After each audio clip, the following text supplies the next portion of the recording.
Bienvenue dans le Kundalini Club, l'espace où l'énergie rencontre la réalité. Mon nom est Émilie de Decker et ici on parle de Kundalini, bien sûr, mais surtout de comment l'intégrer dans ton quotidien. Comment réveiller ta vitalité, élargir ta vision et créer une vie qui dépasse ce que tu croyais possible. À travers des pratiques, des histoires, des interviews, des transmissions, ce podcast est vraiment là pour t'aider à t'expanser sans pour autant fuir la réalité, mais vraiment en l'habitant pleinement. Alors installe-toi confortablement et profite du voyage.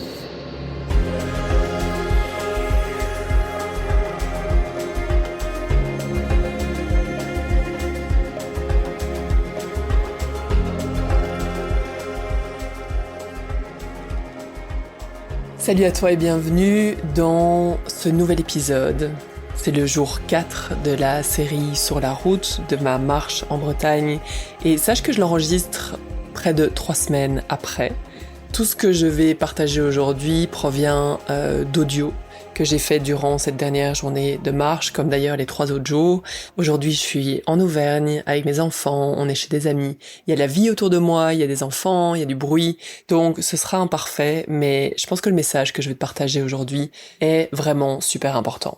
Aujourd'hui, j'ai vraiment envie de nommer quelque chose qui freine énormément de personnes dans leur élan.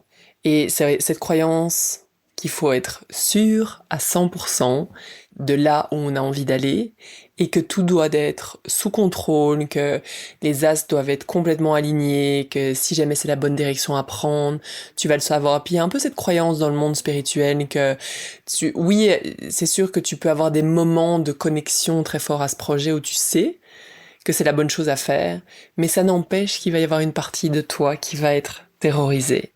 Et dans tous les projets que j'ai lancés, et il y en a vraiment eu beaucoup, il y a toujours eu ces deux parts en moi. Et je l'ai vécu encore durant tout cet été avec le lancement de Satnam, qui est vraiment un tout nouveau projet pour moi, mais qui était vraiment une évidence. En fait, tout m'a amené à ça.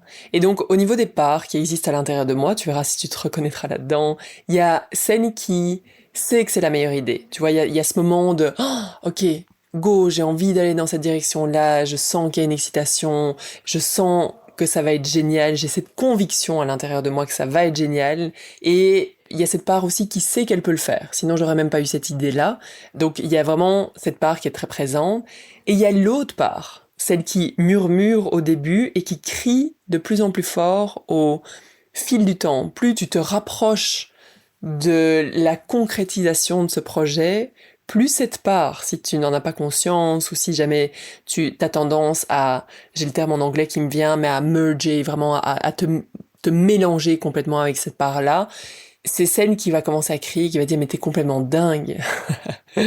Qui est-ce que tu penses être pour faire ce genre de projet, pour lancer ça? T'es complètement à l'ouest.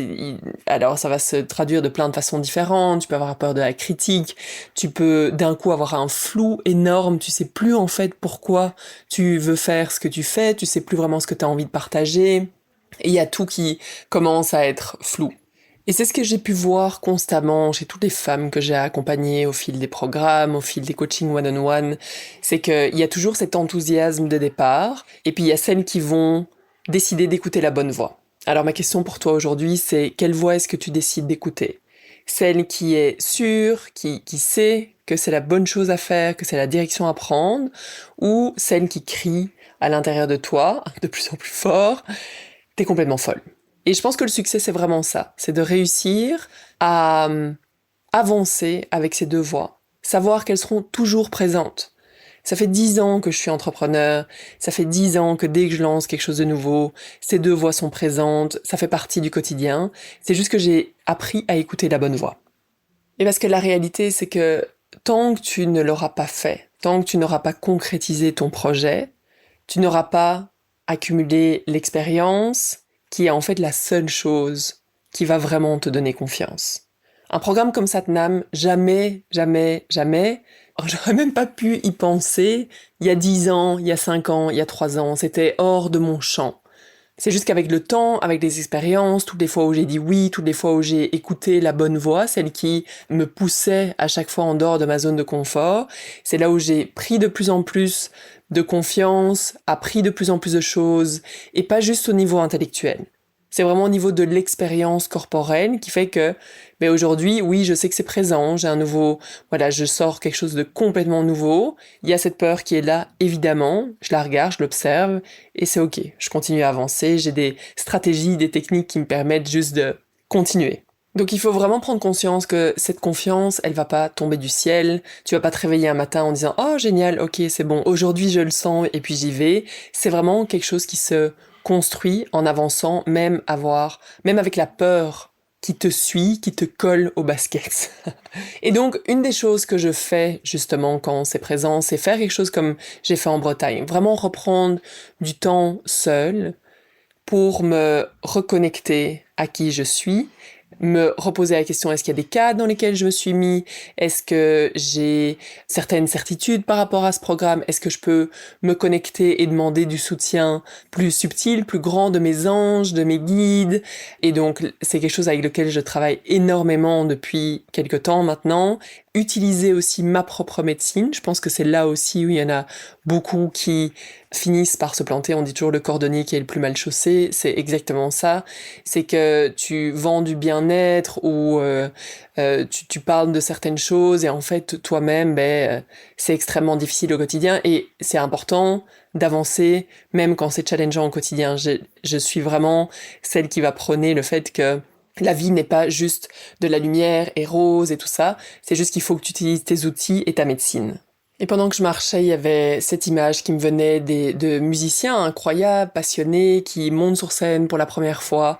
Ils ont travaillé, ils ont pratiqué, ils se sont préparés, mais au moment où ils vont poser le pied sur scène, il y a toujours cette part qui est terrorisée.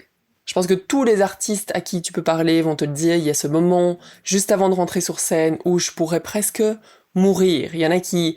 J'avais écouté des interviews d'acteurs qui expliquaient à quel point c'était horrible la situation dans laquelle ils se retrouvaient, le ressenti qu'ils avaient, où c'était vraiment comme presque une mort, une terreur, et malgré tout, ils y vont.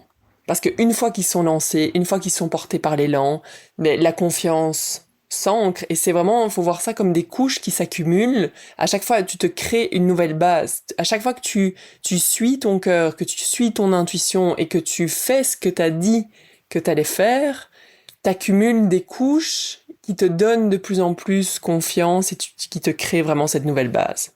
L'autre chose aussi qui était super présente pendant mon séjour, ça a été des rêves complètement fous. Et il y a un rêve que j'ai fait qui m'a vraiment marqué, ou du moins une partie de rêve. Et je te le partage juste ici parce que pour moi, je crois énormément à la symbolique des rêves.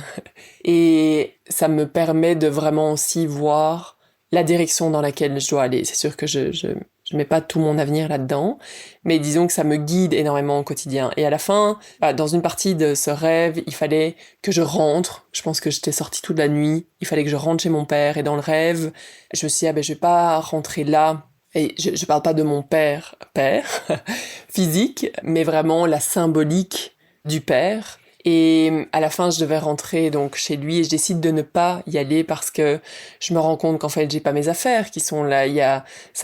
Voilà, je vais pas me sentir vraiment chez moi, je vais pas me sentir bien. Et d'un coup, je me suis dit, en fait, je vais rentrer chez moi, en fait, là où il y a mon mari, où il y a mes enfants. Et la symbolique derrière ce rêve, c'est vraiment ce besoin de quitter le cadre que j'ai reçu, quitter la rigidité, toutes les cases, et j'en ai beaucoup parlé dans les épisodes précédents, pour vraiment aller choisir ma propre structure. Donc ce que j'ai créé, la symbolique de la famille que j'ai créée, retrouver ma liberté, et je sais dans tout ce que j'ai vécu, et j'ai eu beaucoup, beaucoup, beaucoup d'expériences, que la raison pour laquelle je suis sur Terre, c'est vraiment pour aller chercher ces libertés, sortir du cadre, et aider d'autres femmes, accompagner d'autres femmes en fait là-dedans, pour vraiment rester connecté en fait à cette énergie, à ce flux, à cette énergie Shakti en fait féminine, qui permet de ne pas avec le temps en fait se mettre dans des cas de plus en plus rigides. Donc j'ai trouvé ça super parlant, ce rêve, comme beaucoup, comme généralement. Et Durant cette dernière journée, à un moment donné, j'ai été appelée vraiment à m'allonger, vraiment à me reposer. J'ai trouvé un petit coin. Et alors que mon corps était complètement immobile et allongé, à l'intérieur, je sentais vraiment l'énergie Shakti, l'énergie féminine, l'énergie tout simplement, bouger, danser à l'intérieur de moi. Et j'avais cette pensée de me dire, c'est fou comme mon corps physique peut être immobile, aucun mouvement, et c'est souvent ce que j'ai dans les activations de Kundalini. Et à l'intérieur, il y a vraiment cette waouh, ce feu et cette énergie qui danse. Et je me suis sentie à la fois dans la conscience, le masculin, la conscience de mon corps physique, et en même temps cette danse et ce flow féminin. Et je me suis dit, c'est exactement ce que j'ai envie de transmettre dans Satnam, à vraiment avoir des expériences. Et ma coach justement cette semaine me disait, on parlait du fait de parfois penser à l'énergie qui bouge à l'intérieur de soi, ou penser à ok, il faut que je sente l'énergie autour de moi, prendre conscience de l'univers et du tout. Et à partir du moment où tu penses, tu n'es plus dans l'expérience. Et je pense que ça va être un des piliers. Il y a plusieurs piliers dans Satnam, mais c'est un des piliers. C'est vraiment de sortir du fait de penser et de la théorie de la spiritualité pour vraiment être dans l'expérience, dans les pratiques subtiles. Et sur le chemin, j'ai fait des kilomètres et des kilomètres et des kilomètres de route avec mes enfants. Il y a plein de moments où on était en silence, juste dans la voiture, et je me suis dit, ah, c'est tellement beau parce que les gens que t'aimes vraiment et qui font partie de ta vie, avec qui t'es vraiment à l'aise, tu peux rester des heures et des heures dans le silence. Et plusieurs fois, on a eu ces moments de silence et j'étais, ah, j'aime ça. D'accord. Et j'étais en train de rouler. Et je faisais certains des exercices, donc juste respirer, amener mon attention à certains endroits, faire certaines pratiques toutes simples que personne ne pourrait voir de l'extérieur et qui me permettent vraiment de sentir et de me connecter à ce feu et à cette énergie et sentir même mon utérus qui est en feu et toute cette énergie qui est là, ou la connexion avec la terre, et c'est complètement fou. Et c'est une des choses que j'ai vraiment envie de partager à certaines femmes aussi qui se disent qu'elles sont trop pressées. Et même moi, je me suis à un moment donné perdue dans trop de pratiques. Faut que je pratique, faut que j'ai 1h30 le matin, faut que j'ai 1h30 encore le soir, c'est juste que moi j'ai le luxe de pouvoir le faire, mais il y a plein de gens pour qui la réalité empêche en fait de faire ça. Et je veux dire concrètement, c'est pas possible de faire ça. Et donc je veux vraiment que ce soit facile à intégrer, vraiment avoir cette connexion spirituelle mais très très incarnée dans le corps, et aller réveiller cette énergie, connecter à l'éros aussi de la vie. Et ça m'a amené à...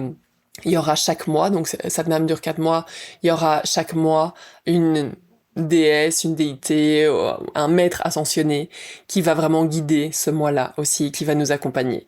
Donc ça, c'est une des choses qui est vraiment venue plusieurs fois où je me suis dit, ok, par exemple, le premier mois, ça va être Kali, celle de la destruction, c'est vraiment la déesse de la destruction et vraiment de la transformation aussi, pour vraiment prendre conscience de ce qu'on n'a plus envie d'avoir. Mais il y aura aussi Eros, et donc voilà, c'est une partie qui est venue très très fort dans cette 4e journée. Alors j'aimerais te poser la question aujourd'hui, est-ce que tu peux avancer dans ta vie avec ce paradoxe qui sera toujours à l'intérieur de toi? J'ai déjà partagé plusieurs fois, mais le féminin est extrêmement paradoxal. Et c'est ce qui fait sa beauté aussi, c'est de pas être rigide. On en parlait justement, je suis chez une amie là, et on parlait par exemple du masculin qui peut être plus toxique ou qui a pas fait le travail d'éveil, et une des qualités ou des défauts de ce masculin-là, c'est cette rigidité de dire, ben, je suis comme ça et je bougerai pas. C'est typiquement la rigidité, d'accord? Et c'est terrible de dire ça. C'est terrible. Et le féminin est là, justement, pour être dans le moment, dans la présence, dans le flow, de dire, ben non, en fait, tout se transforme constamment. Demain, je peux être une autre personne. Et donc, ça peut être paradoxal pour le masculin qui peut être beaucoup plus rigide. Et donc, de nous renvoyer, par exemple, mais là, tu changes toujours d'avis, ou t'es complètement paradoxal. Mais oui, la vie est un paradoxe.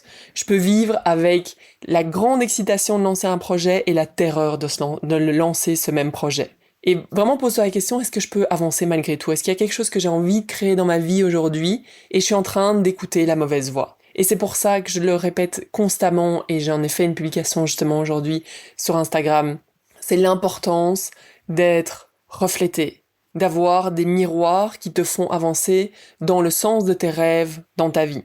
Si jamais les gens autour de toi te disent constamment non, c'est pas possible, c'est difficile, ça va être horrible, c'est terrible. Versus t'as des gens qui disent waouh, je te vois, je vois ton feu, je vois à quel point t'es animé quand tu me parles de ça.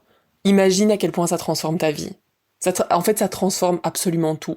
C'est là où tu fais ce qu'on appelle des sauts quantiques parce que tu es exactement au bon endroit.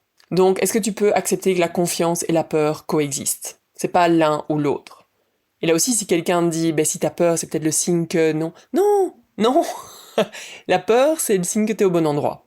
Et donc, ce qui est important, c'est de choisir encore et encore et encore la voie qui te pousse à vivre, à créer et à expérimenter. C'est pour ça que Satnam dure 4 mois et qu'il y a une retraite à mi-parcours. Parce que généralement, on fait une retraite, on rentre chez soi et hop, on repart dans nos schémas habituels.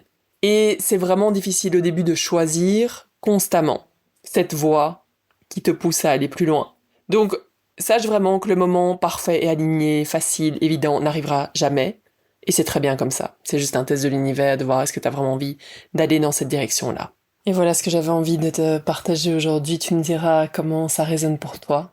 Et ce qui est drôle, c'est que je me suis rendu compte aujourd'hui que, sans le faire exprès, j'enregistre cet épisode le 9 août, qui est le jour de la pleine lune en Verseau. Et c'est une pleine lune qui t'invite vraiment à aller explorer vraiment ton esprit innovant, comment aller te libérer de certaines structures rigides, comment vraiment aller retrouver ton pouvoir et te reconnecter à ta passion de façon authentique. Et je me rends compte que c'est tout ce que j'ai envie de partager dans ce podcast. Donc, si ça résonne, si ça te parle, si ces épisodes te plaisent, prends un moment juste pour lui laisser 5 étoiles, comme ça, je l'amène dans le plus d'oreilles possible, et partage-le aussi dans ta story. Merci à toi en tout cas d'avoir écouté jusqu'ici, merci à toi d'être là, et si tu sens que tu as envie d'aller plus loin, si tu sens que pour toi c'est le moment, et comme je disais, c'est jamais le moment parfait, c'est toi qui décides quand c'est le moment, rejoins Satnam, il y a toutes les infos dans la légende, il reste quelques places et ça va te permettre de passer la plus expansive des fins d'année. Et si tu as des questions, viens me voir sur Instagram, sur Emily Kundalini Club, viens me partager tes questions et je serai vraiment ravie aussi de savoir où t'écoutes ce podcast, ce que ça t'apporte, et j'ai vraiment envie de créer des liens. Pour moi, c'est vraiment la chose la plus importante, c'est créer des cercles, créer des liens, donc n'hésite jamais à venir m'écrire. Je te souhaite une super belle journée, on se retrouve dans le prochain épisode.